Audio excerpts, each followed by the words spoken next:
have Amanda Kendle. And Amanda is a travel addict and the host of the Thoughtful Travel podcast, which is now in its sixth year, covering topics like responsible travel, ethical tourism, supporting locals when they travel, and the many lessons that travel teaches us. And Amanda is going to be presenting on her project called Elephants Are Many Shades of Gray, Ethical Wildlife Tourism. So, Amanda, if you're ready. So, thanks, Jodie, for the introduction. And yes, I run a podcast called the Thoughtful Travel Podcast. So I talk to lots and lots of people about lots and lots of travel issues. And what I've learned most over the past 5.5 years is that everything about being a thoughtful traveler is pretty grey. And so when I was doing the pilot program and we got to the session about wildlife tourism, I was so interested to hear the presenters talk about and the lecturers talk about the issue of elephant tourism, because I had learnt over my years of running the podcast that it was a very black and white issue. And the simple thing is, don't ride animals, don't do anything that's, don't ride elephants, don't do anything that's not a natural behavior for them, full stop. And as I listened to the, I think it was Daniel and Sarah discussing this issue, I realized that it was much more grey than that. And I thought, okay, well, this is an interesting thing to dive into. So what I really want to talk about today is, I mean, I'm going to talk about elephants, but really what I'm really trying to say is that we need to stop and think about everything and not make assumptions, and just realize that every kind of, well, probably every issue has these nuances and shades of grey. So my capstone project itself actually focused mostly on the situation in Thailand, but I know that some of you will have already listened to it, and I made a podcast episode rather than something written. So I know some of you already listened to it, so I don't really want to repeat all of that. And so what I've got is something a little bit different. And if you haven't listened to the podcast episode, then feel free. So it's actually episode 252, and you can find the Thoughtful Travel podcast anywhere that you listen to podcasts. So I am still going to briefly summarize some of what I talked about on there and what I learned. And then I'm actually going to dive a little deeper into a different continent, into Zambia. And I included this short story about Zambia in my podcast, but on reflection, I realized that's this tiny story, but it's actually a really good example of how many shades of grey there are in ethical wildlife tourism. So yeah, that's me. So let's get on. Now, also, I just have to say, I was really disturbed when I looked at these slides again tonight. I made them with this elephant who looks so brown, and I've got the elephants in many shades of grey, to the point where I Googled, are elephants really grey? And they're like, yes, Google says yes, it just depends what soil they're around, and that's why he looks brown. So that bothered me for a while. So I just want to cover some things we learned about in the pilot program, as well as what I talked about in my podcast episode, because obviously in Thailand, elephants are a very important part of the culture and the economy. And the use of elephants in Thailand has evolved significantly this century, well, over the past century, I suppose. So for many decades, they were used in logging because elephants are really good at it. So apparently better than many kinds of machinery and stuff to get into the particular forests in Thailand where, like in the rainy season especially, it's difficult to remove logs using other methods. Elephants, unfortunately for them, were very good at it, and so they were used for many decades. There were many thousands of elephants being used, being employed essentially to work in the logging industry. But as you can probably guess, that's not a very pleasant way for an elephant to live. Hard work, lots of injury, just not nice. And of course, to be trained to do that work, they had to go through the crush and to be broken, which is a horrifying, horrid, really cruel procedure. So in 1989, logging was elephants were banned from being used in logging. So this was a good thing. And of course, back, I don't know, a few months back, I thought, oh, that's simple. That's really a good thing. That's easy. But it wasn't that simple, as it turns out. So at that time, the Thai Elephant Conservation Centre was established, and they tried to find ways to deal with all these unemployed elephants, because there were suddenly thousands of elephants who had no work to do, but they still needed to be taken care of. Elephants eat like up to 200 kilograms of food a day, which is crazy. Estimated cost to keep an elephant going up to $80 a day. And, obviously that's a huge amount. So the Elephant Conservation Centre tried to find ways to kind of repurpose, I suppose, the elephants. And unfortunately, some of the things they did were turn to the tourism industry and offered rides to tourists, and also other things like training elephants to paint or to play musical instruments and those kinds of things, which we now recognise are not a natural behaviour and not a very pleasant thing for an elephant to do. So the riding continued and does continue in some places today, but of course over time many people realised that riding an elephant was not an okay thing to do as in general. And in 2015, a lot of tour companies, for example, Intrepid Travel and so on, they deleted rides from their tours. And so that, of course, was a great thing. And I had thought, oh, that's just a fantastic decision. That's, straightforward and simple. But of course, it's not that simple, because then the same problem arises. We've got all these elephants and they need to be taken care of. So what do we do? Now, a lot of elephants are in sanctuaries, but there are very varied standards. Some of them still are doing activities that are not natural for elephants. It's very, if you're going to go to a sanctuary, do a lot of research first is my shortcut there.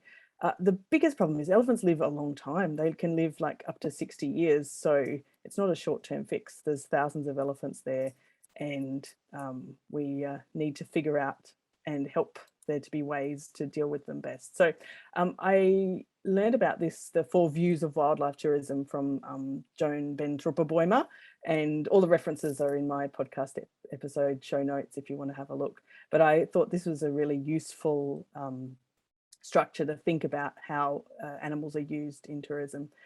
And I'm going to relate these to Zambia in a moment, I promise. So first of all, there's the dominionistic, so animals are under the control of humans. And that's, of course, that under the control of humans was back in the logging days. That was a really good example of completely under the control of humans and, do what we say. Utilitarian, that could also be the logging days, but also benefits like, the tourists like riding them, and so that's a benefit to us. So some of the typical tourism, the tourist activities are covered there as well. And then if we move on a bit, hopefully we start to recognise the moralistic idea. So the rights of the animals are equally important as the needs of wildlife tourists. So this is probably when we stop riding them. But I think, what we would like to be aiming for is the protectionistic. So actually finding ways in which tourism can help species conservation and preservation of animals, whichever they are. So let me turn to Zambia. So I use this little clip from a friend of mine in my podcast, and I'm just going to play. It's a 2-minute story about a time not long before COVID when we could still travel a lot. And my friend Catherine was in Zambia. And although this photo looks a little bit like a statue, this was actually a real elephant right in front of her. Now, bear with me while I hit play, and let me check here if I'm sharing sound. Share computer sound. Okay, so if you can't hear anything in the next few seconds, please yell. When the lodge was built, the owners didn't realize that they had built it in between a river where a lot of elephants gather to drink and a wild mango tree. And every year in November, this mango tree fruits, and the elephants who've gathered to drink on the river have an incredible sense of smell, of course, and they immediately smell these mangoes and elephants really love mangoes. And in fact, in this particular park, there are a lot of communities living on the edge of the park. And the elephants go and they raid the villagers' mango trees. So the villagers don't like them so much. So it's actually preferable for them to eat the wild mangoes, and they're a real treat for them.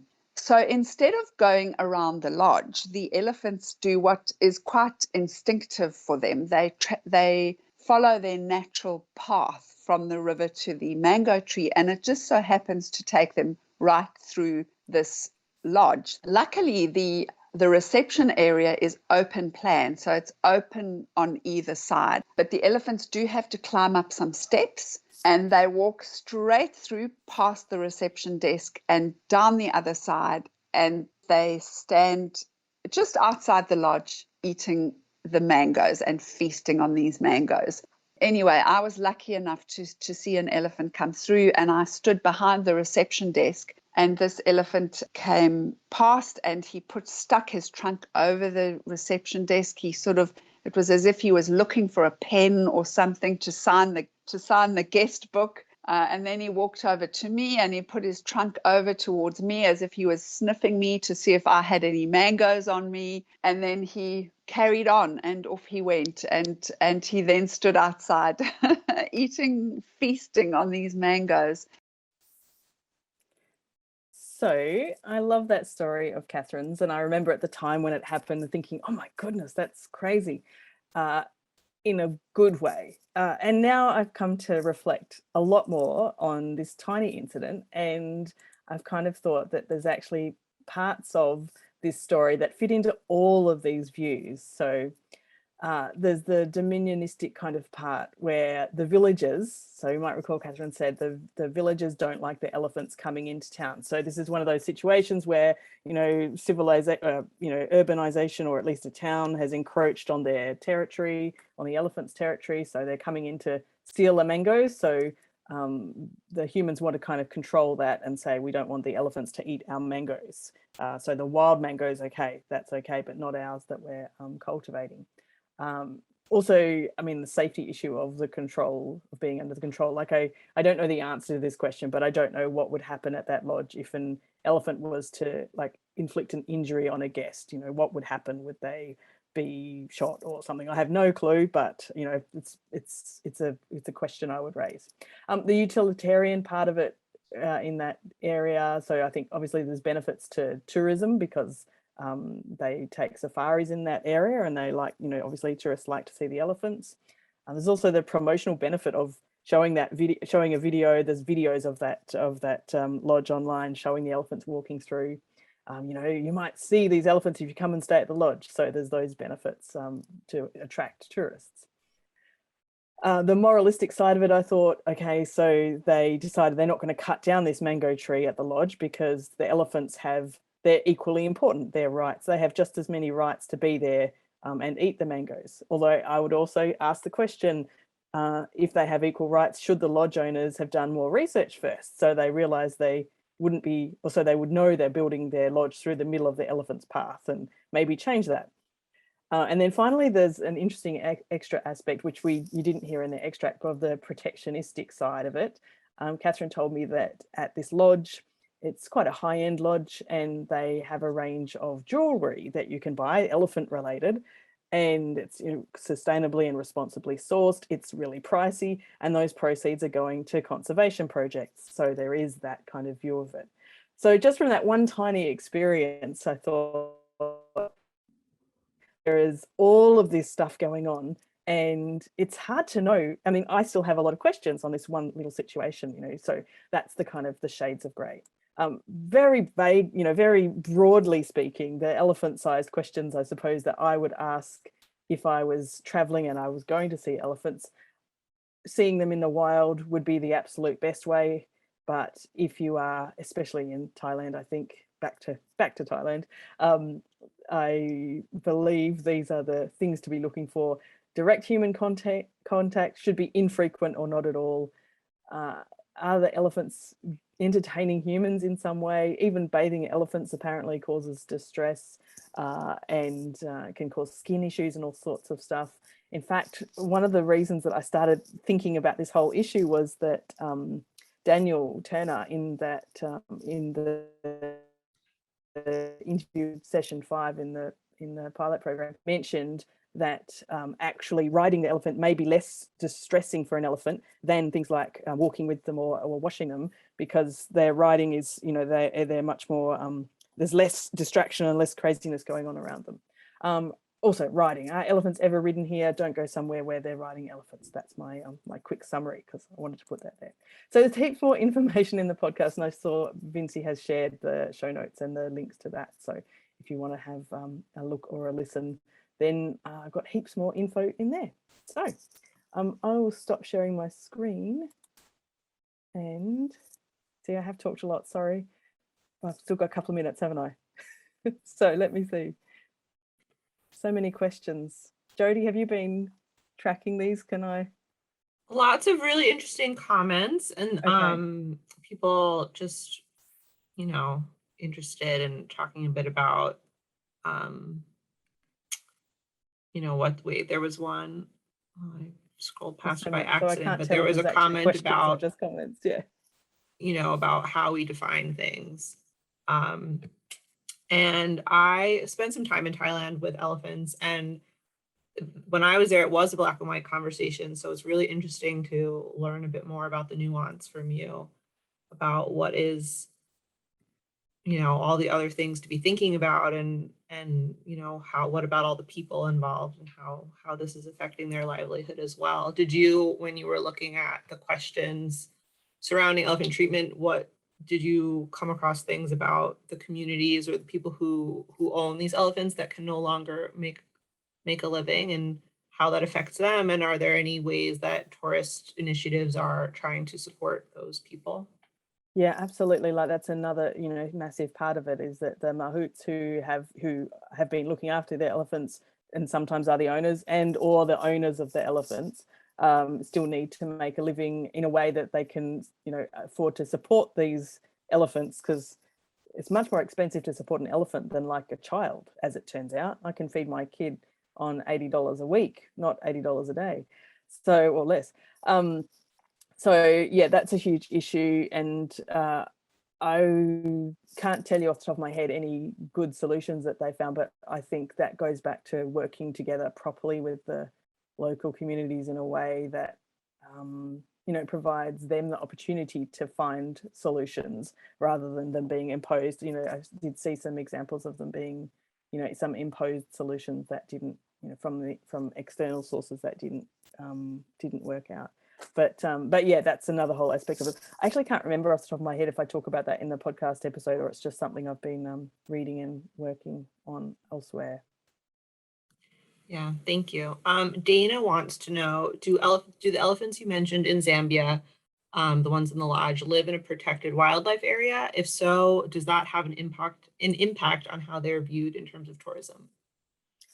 I would have to double check, but I think yes. I think they're in an area, like one of those large conservation areas where they have security to prevent poaching and so on.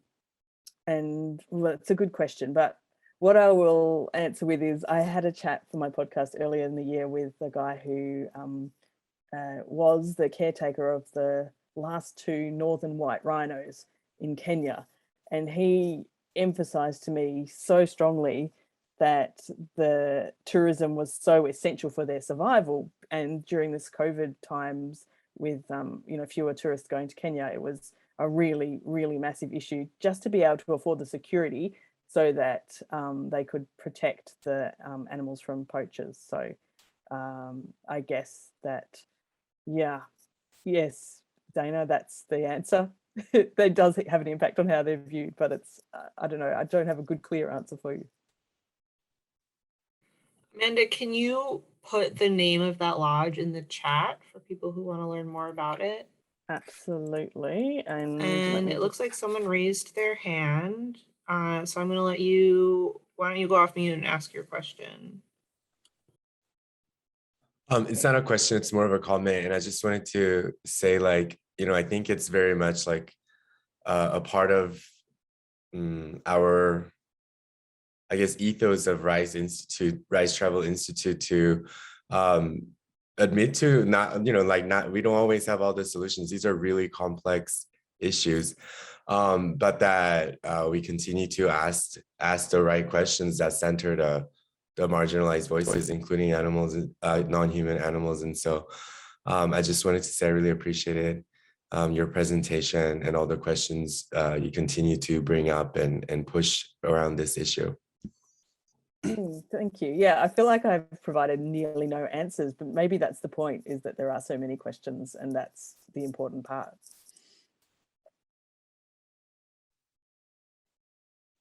I agree. The more complex the questions get, I feel like the more learning that happens. Does anyone else have any questions for Amanda? Or Amanda, do you have any last thoughts, comments? No, just keep asking questions. Thank you so much. We have another comment. Some of the non-riding elephant camps don't offer healthy lifestyle for the elephants because they are fed too much of unnatural stuff and they lack exercise. Even knowing these, one additional problem that elephant riding has is the image of humans dominating or controlling the animal, which may add to normalizing the idea that it's okay for humans to behave that way in general, which in turn may be harmful to wildlife conservation efforts. Absolutely. Yeah. I think one of the things is that sometimes there are things which are less bad, but it's okay for them to be happening with, the elephants who have been trained in certain ways. You can't untrain them. You can't suddenly make them their spirit unbroken and so on. But it's also important that we don't share pictures and videos and stories about those kind of situations. So because that then normalizes it in a way. With one picture of someone on an elephant doesn't explain the whole story behind it. So it's important not to share those, I think. Absolutely. Thank you. Well, thank you so much, Amanda. That was a really interesting look at elephants and wildlife tourism.